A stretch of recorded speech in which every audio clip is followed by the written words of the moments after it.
Okay, I think we're good to start then.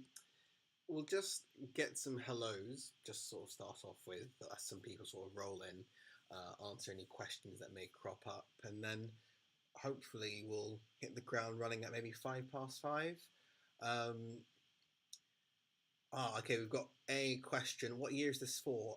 GCSE, so year 10 to year 11, mold calculation. So year 10 to year 11 is what this session's on. Hello, Ella. Hope you're well. Hope you've had a good day. As you can see, I'm still in my office. But yeah, hope you're okay. Hope you're doing well. Um, let's see. Who's excited for another round of chemistry squads?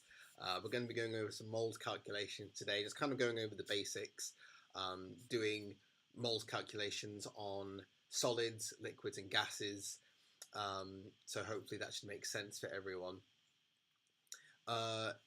Nisandra, hi, good to see you. Thanks for joining us this afternoon, evening. It gets so dark early nowadays. It's really challenging to know whether to refer to it as evening or the afternoon.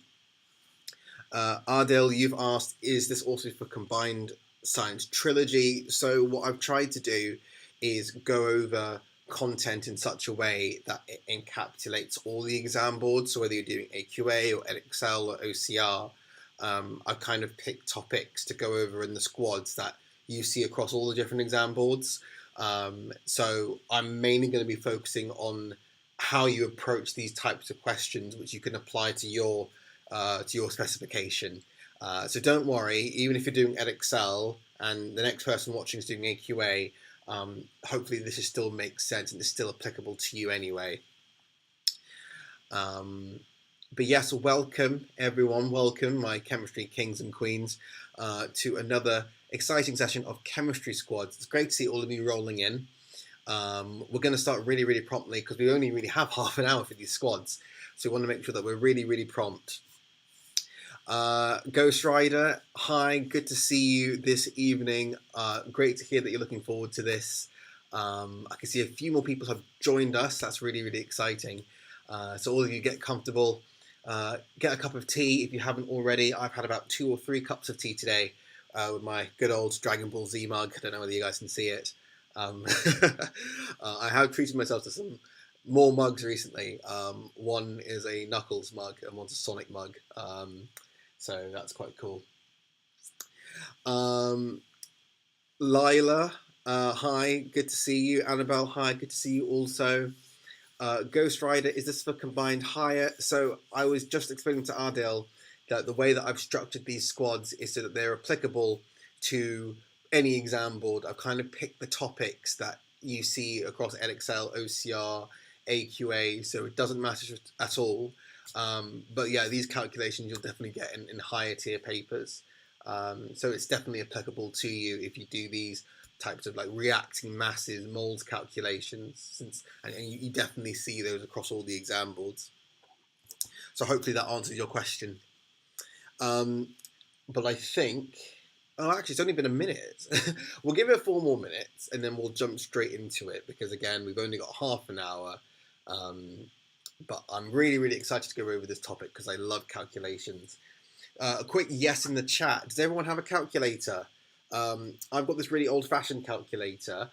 This won't be the same one that you guys are allowed to use in your exam. Hopefully you'll have like the Casio scientific ones. But make sure you've got a calculator with you because we are going to have a go at practicing some questions.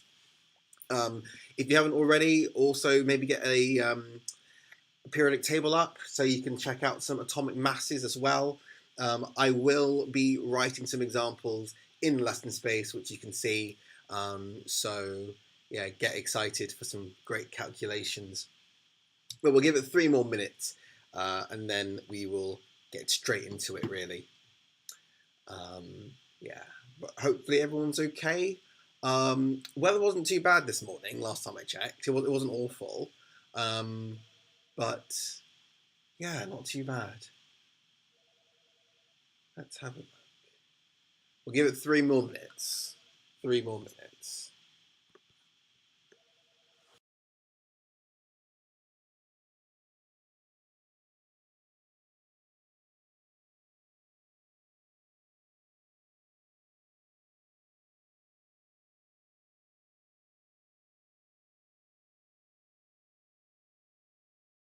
Sorry about that.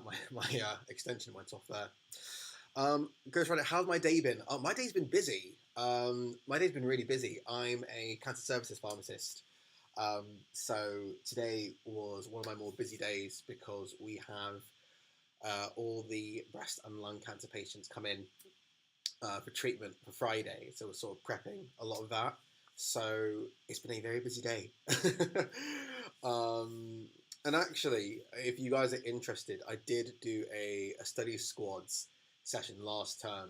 And one of the things that I talked about was the importance of self-care, which I don't think I did too great of a job on for myself today. I worked through lunch, which isn't great. I wouldn't advocate for it at all. It's important to take breaks, especially for all of you, since you guys are getting ready for your exams. So that's what I'd say. But hopefully you've had a good day. Hopefully it's not been as busy or it's not been as hectic. Labour, hi. Sorry, I really hope I haven't mispronounced that. Not a problem. Glad that you can join us. Like I was saying before, all the squads, the way that I've structured my squad is such that it's applicable to any exam board. So if you do calculations based on reacting masses, solutions, etc., which I'm sure you will at GCSE, then this stuff is applicable to you. So hopefully you find use in it. But I say we just get stuck into it. Let's just get started. So the first thing is to point out that chemistry as a science is very, very quantitative. Now, what do people think I mean when I use the word quantitative? I probably butchered saying that. But when I say that chemistry is quantitative, what does that mean? Oh, hang on. Oh, there we go. Lesson space is back. What do we mean when we say that chemistry is quantitative? Calculation based. Okay, I've got calculation based there. QE, I've got using maths and has calculations. Okay. What else have I got? These are really, really great suggestions, guys. Really great answers. Numerical. Okay, fantastic. Yeah, no, I'd agree with everything. Everything you're saying is correct, guys. Well done. So, hang on a second. There we go. So, what we can say is that it's quantitative just means that it's to do with numbers, right? It's to do with calculations. So, yes, you're correct in saying that. And in that regard, it means that everything has to add up by the end of it, right? Oh, so my drawing has not turned out the way that I wanted it to. Let's just get rid of that. There we go. Okay. So what we mean by quantitative is that everything has to add up by the end of it. Okay. I'm going to give all of you an example. Let's say you had 5 apples. Okay. And then you give away 2 apples. How many apples do you have left? I know that might seem like a really, really silly, straightforward question, but just humour me. How many apples would you have left? You have 5 apples and you give away 3 of them. How many do I have left?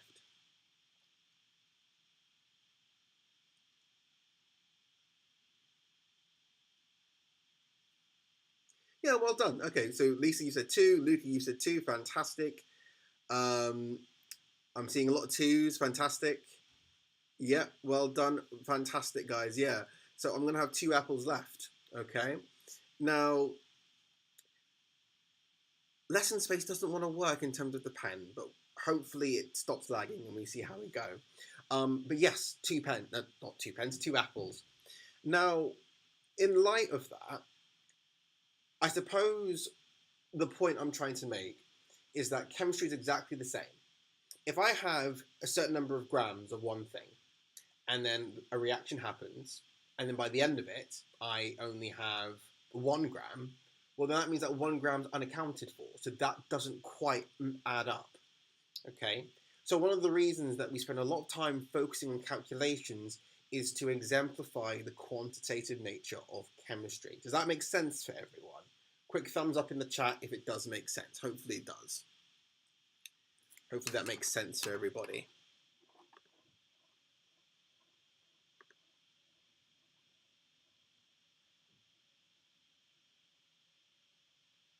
That's it. So let's type that out. I'm going to say that chemistry is quantitative to reflect that everything has to add up.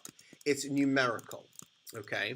Now, yes, there are some areas of chemistry which are qualitative, so that's sort of looking at how things appear, okay, how we describe things, but chemistry also has a quantitative nature to it as well. Seeing lots of thumbs up, really proud of all of you. Give yourselves a pat on the back, that's fantastic. Now, one of the key rules of chemistry, one of the fundamental laws, is the law of conservation of mass. Now, does anyone want to be really, really brave and try and answer, just pop in the chat, what the law of conservation of mass states? I'm sure all of you are going to smash it. You're absolute geniuses. So it would be great to get some answers. What is the law of conservation of mass? Okay, we can see no matter can be created or destroyed. Yes, well done. No matter can be created or destroyed. Everything has to add up. Okay, now I can see a lot of answers relating to energy, and actually it all is sort of the same.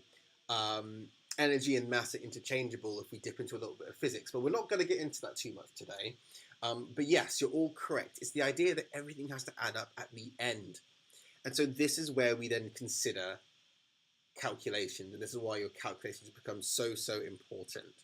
Okay, so let's have a bit of a think as to what moles are. So, what do you understand about moles? What are moles exactly? And I'm not talking about the cute, fuzzy creatures that sort of bury underground. What are moles exactly? What is your understanding? And I can appreciate this is actually quite a difficult question because we talk about moles in the context of numbers, but we don't actually know what they are. Okay, so Lila, you said how strong an acid is. So that can be related to acidity, yes.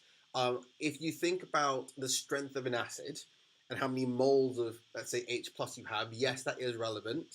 I'm not going to say that's wrong because that is correct in a specific context. Luca and Adil, you've sort of said it's the number of atoms, ions, molecules. Yeah, I'd say it's that, isn't it? We're sort of thinking about how much you have of something. And moles is a universal measure of number of particles. Okay? It is a unit of measurement, i.e., how much we have of something. Now, we have three states of matter. Okay? We have solids, we have liquids, and we have gases. Okay? Now, because we've got solids, liquids, and gases, what we can try and think about is how moles are represented across these three different states of matter. Now, for whatever reason, I think there's a little bit of lag between when I write something in the lesson space and when it appears on the screen. So what we'll do is we will keep talking through it, and then as the words come on the screen, it'll make a bit more sense. So let's start off with solids. When we think a little bit about solids and moles, what we can imagine is that it's related to mass, okay? So that's the first thing to keep in mind. When we think about solids, moles are related to mass. Now, I'm going to give you all an example, okay? And unfortunately, it looks like my graphics tablet doesn't want to play ball today. So I'm going to get you to sort of think about this as I say it. Let's say, for instance, I have sodium, okay? Now, if you've got your periodic tables, hopefully you do, I want all of you to go to sodium on your periodic table. Now, if I told you that I had 8 grams of sodium, what calculation would you do to figure out how many moles that is? So I'll ask that question again. If I've got some sodium and I tell you that I have 8 grams of sodium, how would you figure out how many moles that is? And instead of using the graphics tablet, I think I will use the text box instead because I think that gave me fewer issues. So let's see what we've got. Adil, you've said mass divided by MR. Labour, you've said divide by the MR. Um, I'm seeing a lot of similar answers here. Great. Okay, I'm seeing a bit of multiply. I'm seeing a bit of divide. Okay, so let's write out the equation. Now, in chemistry, what we know is that the number of moles of something, I don't need to be in all caps, equals the mass divided by the relative atomic mass. So your mass is what you're told in the question. So in this instance, I've told all of you that I have 8 grams of sodium. Okay. The relative atomic mass of sodium is something that I would then derive from my periodic table, right? So the periodic table says what? What is the relative atomic mass of sodium? First person to answer in the chat. What is the relative atomic mass of sodium?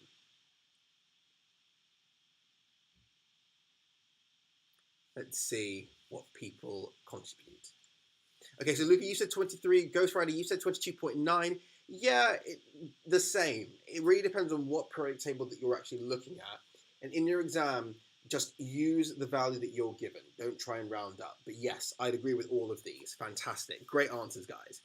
So if I know that the relative atomic mass is 23 and the mass is 8 grams, to calculate the number of moles, I'm going to divide 8 by 23 grams per mole.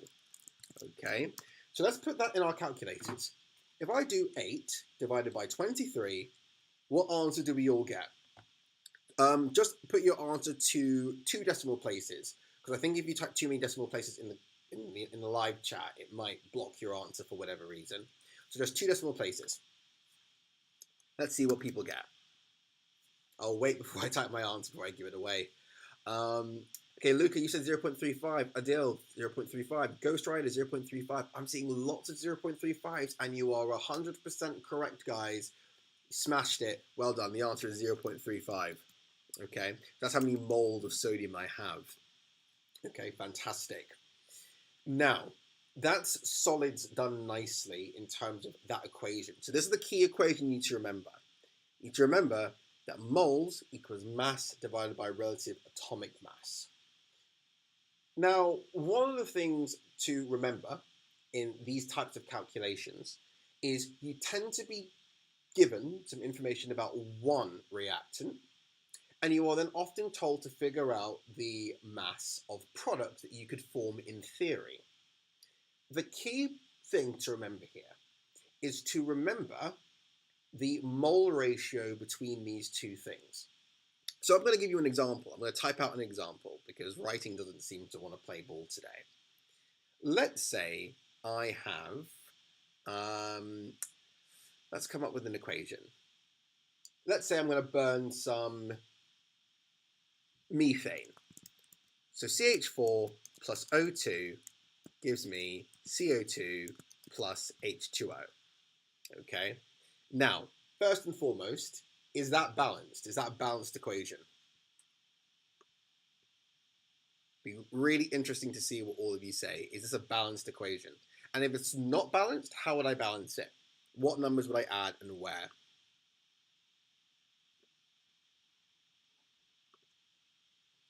Okay, Ardil, you said no, it's not balanced. QE, you said no. Mikhail, you said no. Luca, strong no there in caps. I love the enthusiasm. Labour, you said no. Ella said no, it's unbalanced. Fantastic. So how would I balance it, guys? How would I balance this equation? What would I need to add to balance it?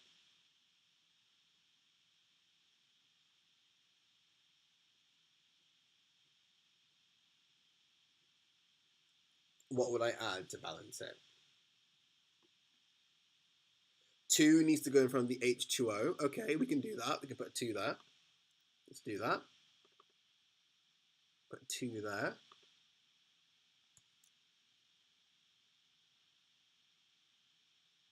Oh, interesting. So, Ghost, you said I need to add another hydrogen. Okay. QE, you've given the whole equation, so let's pop that there. Let's do that. Okay, I see a lot more people adding the full equation. Is that now balanced, guys? Is this a balanced equation? Let's have a look. Is this now balanced? I think that looks balanced to me. I think that looks really, really balanced. Does everyone agree? Does everyone agree that this is now a balanced equation? Fantastic. You've smashed it, guys. Well done for all those contributions. This is now balanced. Now, a very common question you could get in an exam is, I've got 15 grams of methane. How many grams of carbon dioxide would I form? So the way that you would go about this, okay, isn't too difficult. The first thing you would want to do is establish what the mole ratio is between the two reactant and product in question. So the question has told you, okay, well, I have 15 grams of methane, right? So I'm going to underline methane here, so I know that that's one of my focus points. And then the question is then asking me, how much carbon dioxide do I form? So I'm focusing on these two things. The other two things are now irrelevant to me. They told me I've got 15 grams of methane, okay? So what I'm going to do first is I'm going to calculate the number of moles I have of methane, okay? Now, I've got the mass. I can calculate the relative formula mass of methane by adding up the relative atomic masses of carbon and hydrogen. Now, what is the relative molecular mass of methane there? What do we think? What number would we get? What would your answer be? CH4. What is my relative formula mass of methane? Okay, so I've got 20 there. Okay. So Q, you said 20. Any different answers? Luca, you've also said 20. Okay. Oh, Q, you said 16 now. Okay, let's have a look. So, I'm getting 16 and 20. Okay. So actually, the relative atomic mass of methane is 16. Okay. And the reason it's 16 is because your relative atomic mass of carbon is 12, and you've got 4 hydrogens. So you're going to add 12 to 4, and that gives you 16. Okay, fantastic. Well done, guys. 16. So, using my equation from before, I'm going to divide 15 by 16. And that gives me 0.9375. That's how many moles I have of methane. Now remember, you don't want to round as you go along. You leave all your rounding until the very end. Okay? So, we are going to just take a note of our answer. 0.9375.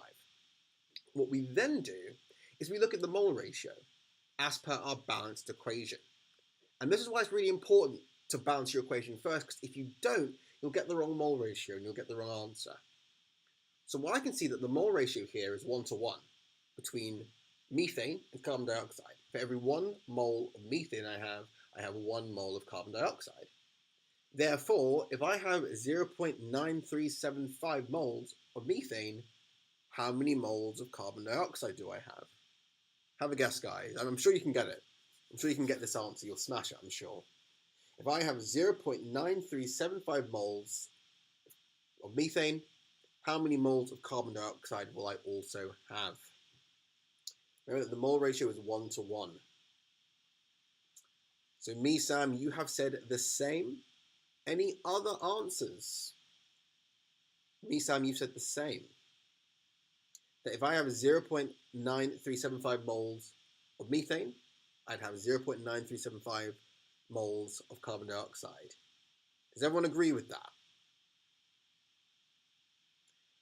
Ghost Rider, you said 0.027 moles of carbon dioxide. Okay. So I've got 2 answers so far. 0.027 and 0.9375. So, if you said that you get 0.9375 or the same, then that is correct. Okay, it is the same. Okay, and again, the reason is because the mole ratio is 1 to 1. Remember, because I'm looking at my balanced equation, I've got 1 mole of methane for every 1 mole of carbon dioxide. Therefore, the number of moles is the same. Then what I would go on to do is I would then multiply that number of moles by the relative molecular mass of carbon dioxide, which we know is 44. So then all you would do, and let's type this out so everyone can see, you would do 0.9375 moles, oh, not in all caps, times 44. Because 44 is the relative atomic mass, or relative molecular mass, I should say, of carbon dioxide. Does that make sense for everyone? Larry, I can see you've got a question. In an exam, if it's a 4 or 5 marker, would you get a mark for balancing, or would it be expected to be common knowledge? You do get a mark for balancing sometimes. It will depend on whether it's a 4 or 5 marker. It will depend on the structure of the question. But yes, sometimes you do get a mark for balancing, assuming that they give you an unbalanced equation to start with. You know, but then I suppose if it was already balanced, then that wouldn't quite be a question. Hopefully that answers your question. Yeah. So in short, sometimes. Now, we've gone over solids, and I think all of you understand solids really, really well, which gives us 5 minutes to quickly go over liquids and gases. Now, the great thing is, if you can apply your understanding of mole ratios in a balanced equation, then most of the legwork's already done, because it's pretty much the same for liquids and gases. Okay? There are just slightly different equations for the different states of matter. Now we're going to do liquid in a different color. Someone give me a color to type liquids out in. Any color. The first color I see is the color I'll type. What color should I use? Let's see what the first color is. Blue. Fantastic. I was also thinking blue. Liquids, blue, water. I'm glad we're all on the same page. So let's go with blue. Rafi, you said purple. We will save purple for the gases then, since that's the first different color. So, if we think about liquids, the equation is N equals CV, where N is your number of moles, C is concentration, and concentration, the units, are moles per decimeter cubed, and your volume times your volume, which is in decimeter cubed. Okay? Now, I want you to all be very, very careful with this calculation in particular. And the reason I want you to be super, super careful is because a lot of the time in a question, you will be given your volume in centimeters cubed. Now, does anyone know how to go from centimeter cubed to decimeter cubed? How do we go from centimeter cubed to decimeter cubed? Does anyone know? How we convert between the two? Okay, so Misam and Kiwi, you both said divide by 1,000. Labour, you said divide by 1,000. Ajaf, divide by 1,000. Fantastic, guys, you've smashed it. You would divide by 1,000, okay? And it's really, really important that you do that, because if you don't, then your units don't match up and they can't cancel out, okay? And I'll show you what I mean by that. If we can say that moles equals concentration times volume, N is in moles, concentration is moles per decimeter cubed, and volume is in decimeter cubed, if I multiply decimeter cubed and per decimeter cubed, they cancel out, okay? And that just leaves a mole. So that hopefully helps you understand why we need to convert centimeter cubed to decimeter cubed. So in a question, if you are ever given the volume in centimeter cubed, make sure you convert it to decimeter cubed, divided by 1,000. And similarly, if the question asks you to express a volume in centimeter cubed, make sure you time it by 1,000, so you're going the reverse. Does that make sense for everyone? Quick thumbs up in the chat if it does. Really quick thumbs up in the chat if it makes sense. Hopefully it does.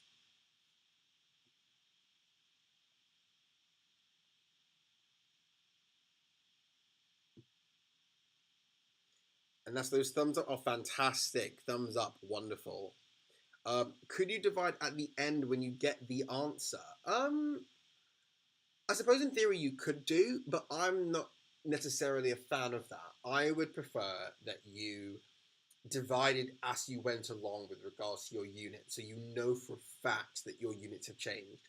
Because if you divide at the very end and you forget, then your number will be off. But if you make it a point to divide when you need to convert, you won't forget. So personally, I would divide when I'm meant to divide rather than at the end. But yes, in theory, you could do, because it's just a fact that you're changing. And finally, we've got a minute to spare. Let's go over gases. Now, gases is even more straightforward. All you need to do is your equation is that the volume, as in your actual volume, equals the number of moles times what's called the molar volume. Now, the molar volume is defined as the volume that 1 mole of a gas occupies at room temperature and pressure. Adil, it is lagging a bit. I think that might be in part because of the connection I have in this office. It's not ideal. I think that's probably why, though. Hopefully it's not lagging too much. But yes, molar volume can be thought of as the volume that 1 mole of any gas occupies. And the reason for that is that most of the gas is empty space. So actually, it doesn't matter what gas you've got, any gas at room temperature and pressure will always occupy the same volume. So the constant for molar volume is 24 decimeter cubed, or 24,000 centimeter cubed. Either or, okay, but it's exactly the same. Okay, right. And I think with that, that nicely sums up this session on moles. Does anyone have any questions? I'm more than happy to sort of stick around for 5 minutes or so, but does that make sense for everyone? Did everyone find that useful? Did everyone find that session useful in terms of going over calculations? The one thing that I would always sort of recommend is trying past paper questions in your free time. Okay, practice as many questions as you can and then mark them yourself afterwards. Okay, so you can see whether you're getting those marks, whether you're not getting those marks, and then you can also see where you're going wrong. And then that helps you improve, because we want you to be the best students that you can be. So I'm really glad that this session was useful for you. Would this come up in a foundation paper? I've seen maybe 1 or 2 questions on the foundation paper, possibly not as much. Depending on what your exam board is, I will just double check your specification. So pop on your exam board's website, download the foundation spec and just have a look, just to confirm. Misam, thanks, you came for literally a few minutes because you saw I was live and you basically revised. Well, I'm glad that you found it useful. We'll always have another study squad, or chemistry squad I should say. We have another one next Wednesday at the same time, so it'll be great to see all of you there. Next week, what are we going over actually? Let's have a look. Next week we are going over, let's have a look at my schedule. We're going over endothermic and exothermic reactions. That's going to be really, really exciting. So definitely tune in for that. We're going to go over exothermic and endothermic reactions. Now, if the lesson space lags, which I get the feeling that it does, I might make a PowerPoint and put it together instead. That might help a little bit. I need to double check why that is, though. I'll look into it.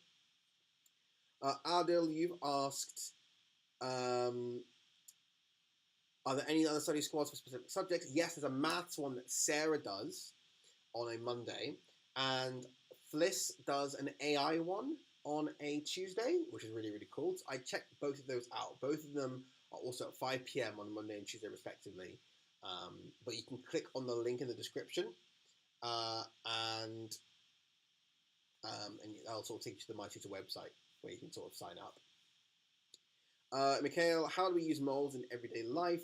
Depends what you do. If you decide to become an analytical chemist, you'll use moles loads. In the pharmaceutical industry, you do use moles when you are calculating doses for drugs and manufacturing. So definitely useful in certain circles. Um, let's see. Do you need to know all these equations? With AQA, you get an equation sheet. And Excel, I'm not 100% sure. I would double check. But I always encourage my students to just go over stuff independently and build that confidence just so they know what equation refers to what. Um, it doesn't hurt at all just to know the equations. Okay. Rather know the equations and then be given them, than not know the equations and then not be given them. So definitely just spend a bit of time, just know these equations, if anything, to build your confidence.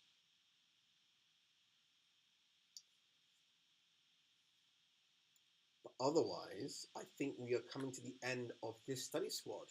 Um, thank you all for joining. It's been an absolute pleasure teaching all of you. I will see you all next week at the same time for endothermic and exothermic reactions. Do make sure you fill out the survey in the link or in the description because it helps us improve in terms of feedback. Also, make sure that you share the link with any friends that might find these squads useful. Again, you can check out Mondays and Tuesdays, Maths and AI with Sarah and Fliss. But take care, all of you. Well done for the participation. You've been absolutely brilliant. And I will see you all soon.